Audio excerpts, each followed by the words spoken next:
Hi hello good morning. ಗುರುವಾರ ಇವತ್ತು ಗುರುವಾರ ಆಗಿರೋದ್ರಿಂದ ಬೆಳಗ್ಗೆ ಬೇಗನೆ ಎದ್ದು ಬಾಗಿಲಿಗೆಲ್ಲ ನೀರು ಹಾಕಿ ರಂಗೋಲಿನ ಬಿಟ್ಟು ಬಿಸಿಬೇಳೆಭಾತ್ ಮಾಡಬೇಕು ಅಂತ ಅಂದ್ಕೊಂಡೆ. ಬಿಸಿಬೇಳೆಭಾತಿಗೆ ಕ್ಯಾರೆಟು, ಬೀನ್ಸು, ಟೊಮೆಟೊ, ಈರುಳ್ಳಿ ಎಲ್ಲನೂ ಕೂಡ ಹಚ್ಚಿಟ್ಕೊಂಡು ಮಸಾಲೆ ಏನೇನು ಬೇಕು ಎಲ್ಲ ರೆಡಿ ಮಾಡಿಟ್ಕೊಂಡು, ನಮ್ಮ ಗಿಡದಲ್ಲಿ 2 ರೋಸ್ ಬಿಟ್ಟಿತ್ತು. ಆ ರೋಸ್ನ ಕಟ್ ಮಾಡ್ಕೊಂಡು ತೊಗೊಂಡು ಬಂದೆ ದೇವರಿಗೆ ಅಂತೇಳಿ. ನಾನು ಸ್ನಾನ ಮಾಡ್ಕೊಂಡು ರೆಡಿಯಾಗಿ ಗುರು ರಾಘವೇಂದ್ರ ಸ್ವಾಮಿಗೆ ಮಾವಿನ ಹಣ್ಣಿನಲ್ಲಿ ಮಾಡಿರುವಂಥ ಪ್ರಸಾದ ಅಂದರೆ ಇಷ್ಟ ಆಯಿತು ಅಂತ ನನಗೆ ಇತ್ತೀಚೆಗೆ ಗೊತ್ತಾಯಿತು. ಹಂಗಾಗಿ ಮಾವಿನ ಹಣ್ಣಲ್ಲಿ ಕೇಸರಿಭಾತ್ ಮಾಡೋಣ ಅಂತ ರವೆನ ಹುರ್ಕೊಂಡು, ದ್ರಾಕ್ಷಿ ಗೋಡಂಬಿ ಎಲ್ಲ ತುಪ್ಪದಲ್ಲಿ ಕರೆದು ಎತ್ತಿಟ್ಕೊಂಡು, ರವೆ ಹುರ್ಕೊಂಡ್ಮೇಲೆ ಅದಕ್ಕೆ ಸ್ವಲ್ಪ ಹಾಲನ್ನ ಮಿಕ್ಸ್ ಮಾಡಿ, ಪೇಸ್ಟ್ ಆಗಿರೋವಂಥದ್ದನ್ನೆಲ್ಲ ಮಿಕ್ಸ್ ಮಾಡಿ, ಗೋಡಂಬಿ ದ್ರಾಕ್ಷಿ ಎಲ್ಲ ಹಾಕಿ ಸಖತ್ತಾಗಿ ಕೇಸರಿಭಾತ್ ರೆಡಿ ಆಯಿತು. ದೇವ್ರ ಪ್ರಸಾದಕ್ಕೆ ಅಂತೇಳಿ ಸಪ್ರೇಟಾಗಿ ಎತ್ತಿಟ್ಕೊಂಡೆ.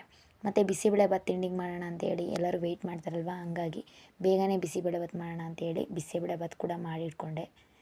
ಮತ್ತು ಇನ್ನೊಂದೇನು ಅಂತಂದರೆ, ದೇವ್ರಿಗೆ ಏನು ಇಷ್ಟ ಆಗುತ್ತೋ ಅದನ್ನು ಕೊಡೋದ್ರಿಂದ ನಮ್ಮ ಮನಸ್ಸಿಗೂ ತುಂಬಾ ಶಾಂತಿ, ನೆಮ್ಮದಿ ಅನ್ನೋದು ಸಿಗುತ್ತೆ. ಹಂಗಾಗಿ ನಾನು ಮಾಡೋದಕ್ಕೆ ಇಷ್ಟಪಡ್ತೀನಿ. ದೇವ್ರಂದರೆ ಏನೋ ಒಂಥರ ಭಕ್ತಿ.